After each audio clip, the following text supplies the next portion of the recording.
আসসালামু আলাইকুম।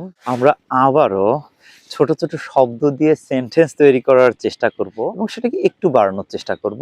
তো খুব ইজি এবং সেটা আমরা ক্লাস 6 এর ১ম যে লেসন সেখান থেকে আমরা নিয়েছি বা ২য় লেসন। যেমন আমার ১ম দিন এর ইংরেজি কি? আমার ১ম দিন। My first day.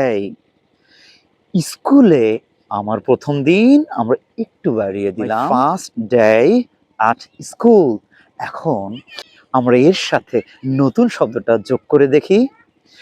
নতুন স্কুলে আমার ১ম দিন, first day at new school.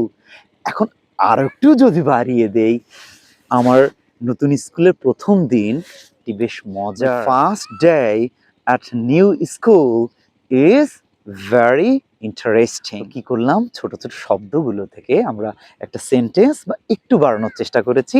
তো এমন করে আমরা করতে পারি এবং আমরা প্র্যাকটিক্যাল জীবনে এগুলো তৈরি করে ব্যবহার করার চেষ্টা করব। ভালো থাকবেন। আসসালামু আলাইকুম।